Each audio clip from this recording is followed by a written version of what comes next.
Good evening, ladies and gentlemen, and welcome to Heti TV's foreign language news broadcast. My name is Peter Gardosh, and first, for the news in English.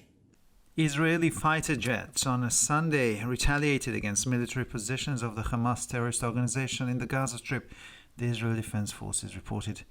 The Israeli retaliatory strike targeting Hamas weapons manufacturing workshop and a tunnel in the southern part of the enclave came after a month of relative calm following a rocket attack from the Gaza Strip identified as having landed in open ground in southern Israel on Saturday evening. The workshop serves as the terror organization's main missile production facility in the enclave, the army said, adding that the overnight Israeli airstrike was aimed at preventing Hamas from building up its military forces. Later, the Air Force targeted the Hamas military post in response to an attack on Israeli fighter jets. Shortly after launching the retaliatory strike, Hamas's military wing, the Izz al-Din al-Qassam brigades, said it had targeted Israeli planes with anti-aircraft fire and surface-to-air missiles. In Iran, the competent authorities have lifted the morality police, Iranian Prosecutor General Jafar Montazeri announced. According to the semi-official local news agency ISNA on Sunday, Montazeri said that the vice squad has nothing to do with the judiciary and was abolished by those who established it. The Attorney General was speaking in Qum, the holiest site of the Shiite region.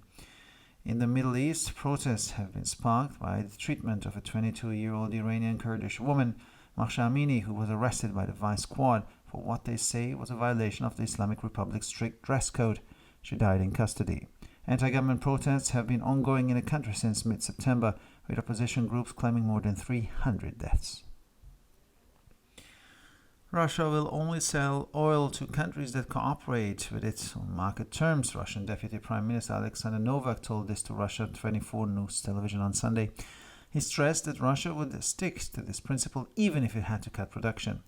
The European Commission said on Saturday that the G7 countries, EU member states and Australia had agreed to introduce a pricing ceiling of $60 per barrel for Russian seaborne oil from Monday onwards. Novak pointed out that the introduction of a price cap is a non-market, inefficient instrument that is also against World Trade Organization rules. He said that the Russian government will develop a mechanism to prohibit trade under the condition of an oil price ceiling. The EU decision on the oil price cap is frivolous, Volodymyr Zelensky said in a video message. He added that even a price of $60 a barrel would add $100 billion a year to the Russian economy. Zelensky would have much preferred the Baltic states' proposal to set the ceiling for Russian oil price at $30. But the European Commission president says the price cap will put the Russian economy in a difficult situation while stabilizing the international energy market. The price cap has three objectives. First, it reinforces our sanctions. Secondly, it will further reduce Russia's revenues. And thirdly, it will stabilize the global energy market by allowing the trade of seaborne oil to third countries if it runs below $60. So the price cap will also be profitable for developing countries, said Ursula von der Leyen. And finally, for the weather, clouds will thicken again in the evening. More intense rain is expected tomorrow. The typical average temperatures will be around 4 to 7 degrees Celsius in the morning and 5 to 8 degrees Celsius in the afternoon hours.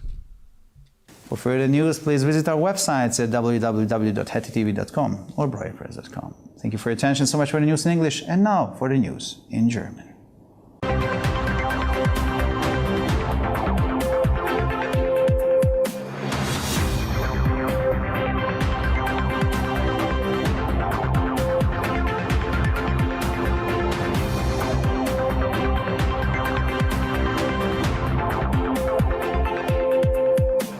Schönen guten Abend, liebe Zuschauer. Mein Name ist Peter Gardosh und nun zu den Nachrichten auf Deutsch.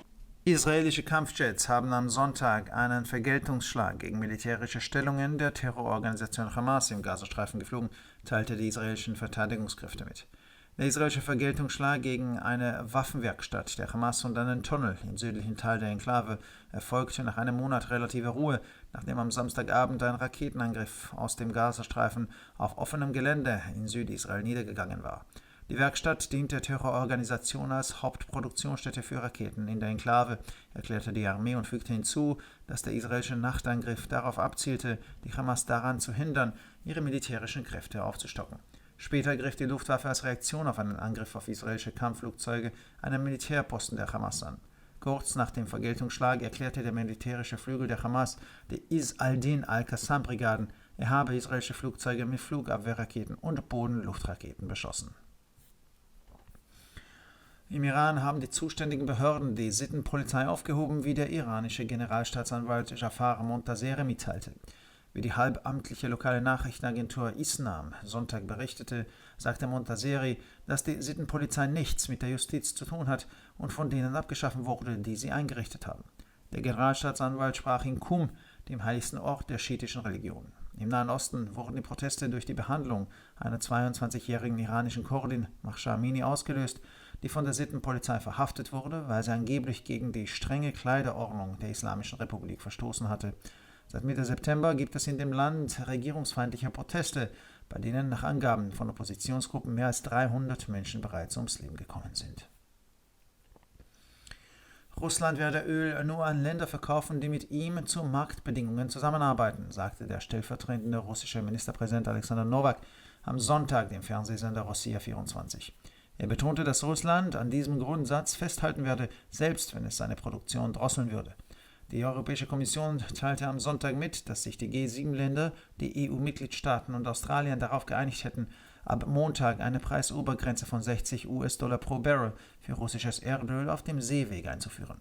Nowak wies darauf hin, dass die Einführung einer Preisobergrenze ein nicht marktwirtschaftliches, ineffizientes Instrument sei, das auch gegen die Regeln der Welthandelsorganisation verstoße. Er sagte, die russische Regierung werde einen Mechanismus entwickeln, um den Handel unter der Bedingung einer Ölpreisobergrenze zu verbieten.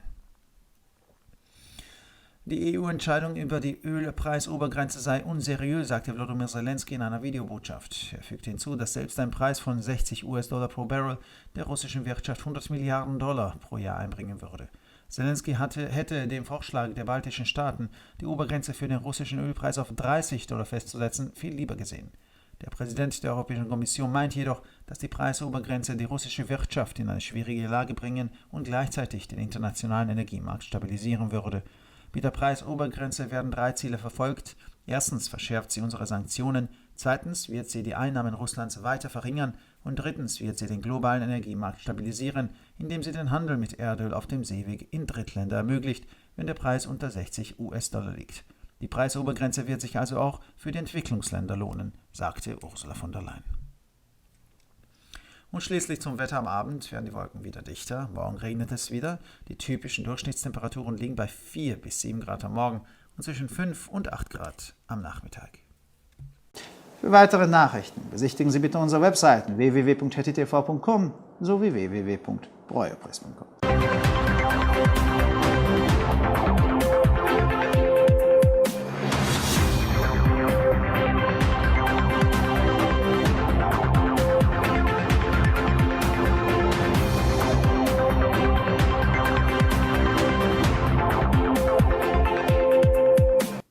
שלום וערב טוב, כאן ציפי בוכמן וילדבאום עם החדשות בעברית. מטוסי קרב ישראלים תקפו ביום ראשון מתקפת תגמול על עמדות הצבא של ארגון הטרור חמאס השולט ברצועת עזה, כך הודיע צה"ל.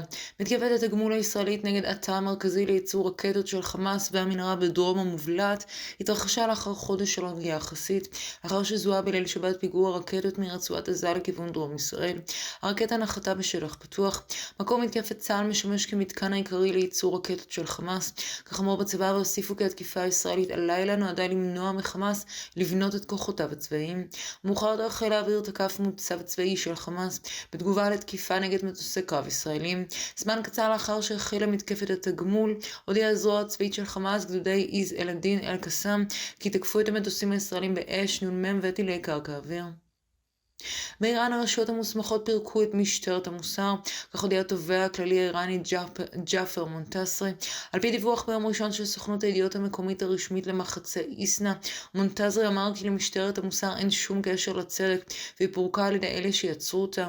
היועץ המשפטי לממשלה דיבר על כך בערכו, המקום הקדוש ביותר לדת השיעית. הפגנות פרצו ברחבי המדינה עקב היחס נגד אישה קורדית איראנית בת 22, מחסה אמיני, שנעצרה על ידי משטרת המוסר בגין הפרה לכאורה של קוד הלבוש המחמיר של הרפובליקה האסלאמית. האישה מתה במעצר.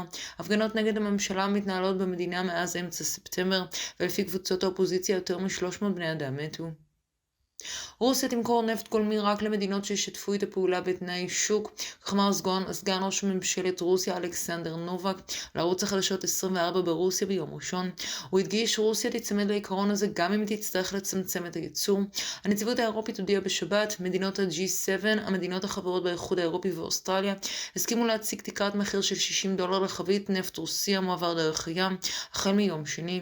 נובק ציין שהכנסת תקרת המחיר היא לא כלי של שוק, היא אינה יעילה, והיא נוגדת גם את כללי ארגון הסחר העולמי WTO. הוא אמר שממשלת רוסיה תפתח מנגנון לאסור סחר בכפוף לתקרה על מחירי הנפט.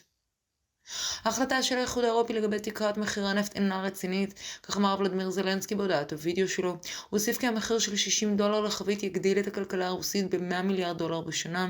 זלנסקי היה מעדיף לקבל את הצעתן של המדינות הבלטיות, שהייתה קובעת את תקרת מחיר הנפט הרוסי ב$30. עם זאת, לפי נשיאת הנציבות האירופית, תקרת המחיר תעמיד את הכלכלה הרוסית במצב קשה, תוך ייצוב שוק האנרגיה הבינלאומי. לתקרת המחיר יש 3 מטרות. ראשית, הדבר יחזק את הסנקציות שלנו. בנוסף, היא מצמצמת עוד יותר את הכנסותיה של רוסיה, ושלישית היא מייצבת את שוק האנרגיה העולמי, שכן היא מאפשרת סחר בנפט הנישא בים למדינות שלישיות, כל עוד המחיר לא עולה על $60. לפיכך תקרת המחיר תהיה רווחית גם למדינות מתפתחות, כך אמרה אורסולה פון דר ליין. ועכשיו נעבור תחזית מזג האוויר. בערב שוב יהיה מעונן, מחר עשויים לרדת גשמים עזים יותר. טמפרטורות תחזיות להיות סביב 4-7 מעלות בבוקר ובין 5-8 מעלות אחר הצהריים. לחדשות נוספות, אנא בקרו באתרי האינטרנט שלנו, etitv.com או broyerpress.com.